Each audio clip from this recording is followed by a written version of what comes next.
Demand letter for small claims against respondents. Final ultimatum. Pag-usapan natin dito sa video ito ang binanggit ko. Pero bago ang lahat, maglalambing po ako sa inyo na paki-follow po ang aking mga social media account, ang Facebook, TikTok at ang aking YouTube channel.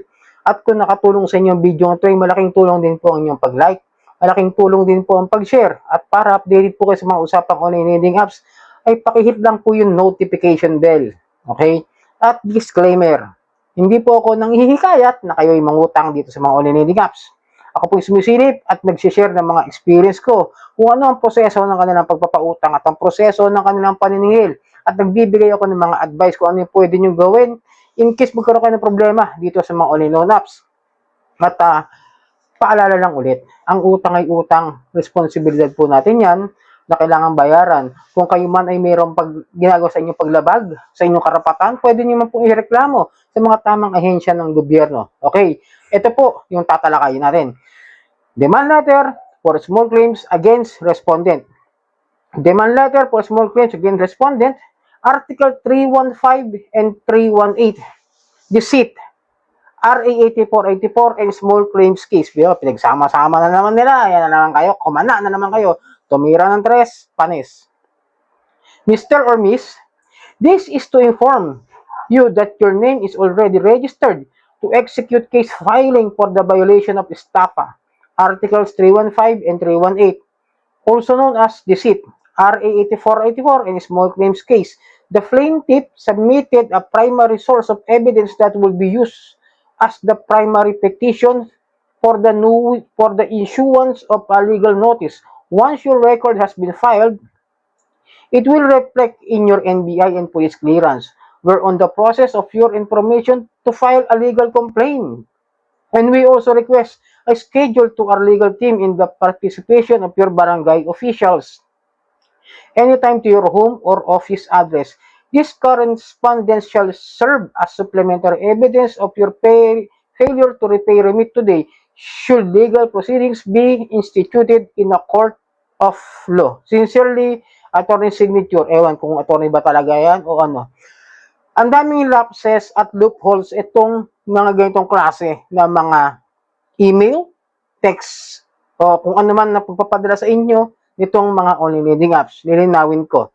Ang demand letter, hindi manggagaling yan sa korte. Like the example of this, may nakalagay na korte. At ang katakataka rito, katawa-tawa, nga kadyan, Court of Appeals, yung ginamit na logo. Now, which is, lilinawin natin yung Court of Appeals. Ang Court of Appeals, yun yung mga kaso na hindi nagkasundo o maaaring dahil nagkaroon na ng hatol yung isang regional trial court at itong nahatulan, lumalaban pa at may depensa pa, aakyat sa Court of Appeals. Yun ang proseso doon. Hindi yung demand letter tapos pinadala ng Court of Appeals. Ano yung lokohan? Unang-una, hindi pa naman napatunayan na nagkasala talaga ng criminal case na estafa o swindling o deceit yung tao.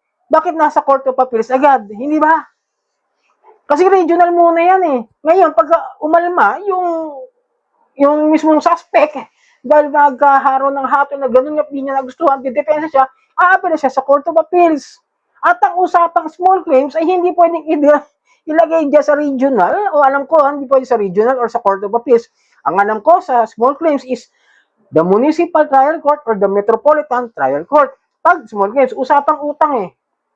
Diba? Kaya minsan, malilito kayo. Dahil pinag-ahalo-halo nila yung criminal and civil cases. Diba? Plaintiff. Diba? Tapos merong criminal liabilities. Ang gulo. And then, once daw na may file nila, magre-reflect daw agad sa NBI at sa police clearance yung ating record na ganito. So, may naipile na ba? At nagkaroon na ba ng warrant of arrest o subpoena yung inihahabla para umakyat na agad dito sa Court of Appeals? Kalukuhan. Maniwala kayo sa akin. No? Ako nakaka-receive ako ng demand letter. I know the demand letter, walang ganitong klaseng ilalagay kasi ang demand letter is just a reminder na yung isang lending company o isang OLA o loan app ay naniningil. Pinapapalahanan kayo, dapat ang nakalagay dyan is subject yung, kumbaga parang lender, ay yung lending company, yung maniningil. Pagkatapos yung loaner, yung borrower. Diba? Tapos kung magkano yung kanyang amount ng utang, yung principal amount, the interest, the charges, the penalties, the whole yung whole amount ng kanyang utang dapat nakalagay doon para ilalagay niya is yung kanyang statement of account na kung magkano talaga lahat yung babayaran niya dahil sa mga overdues na nangyari. Kaya nga demand letter, sisingilin ko siya, kapadala ko sa bahay.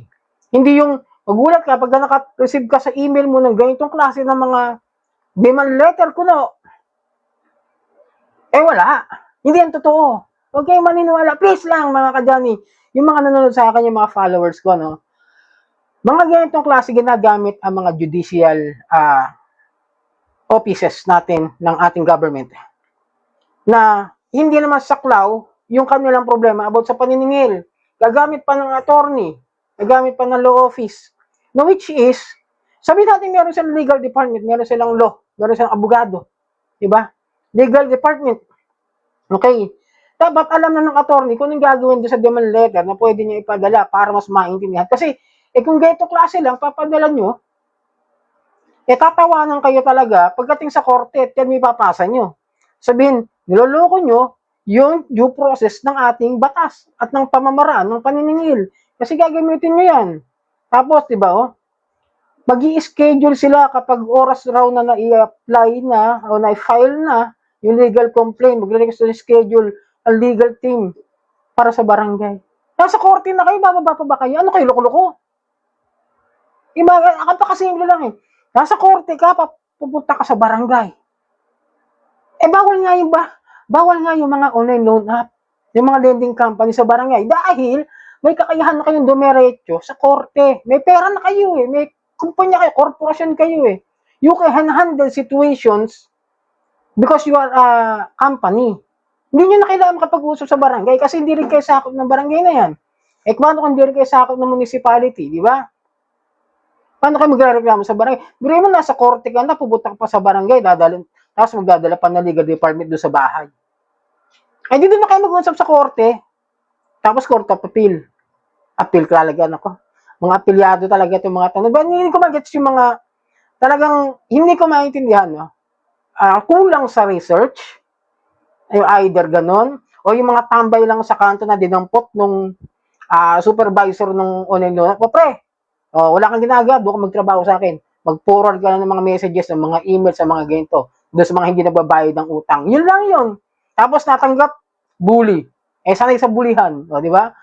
Isa silang sa kanila mga haras ng ganyan, kay manakot, di ba? Kaya huwag kayong maniniwala sa mga ganyang klase ng mga email, text messages, or even sa mga messages sa inyo sa mga messenger o Facebook, okay?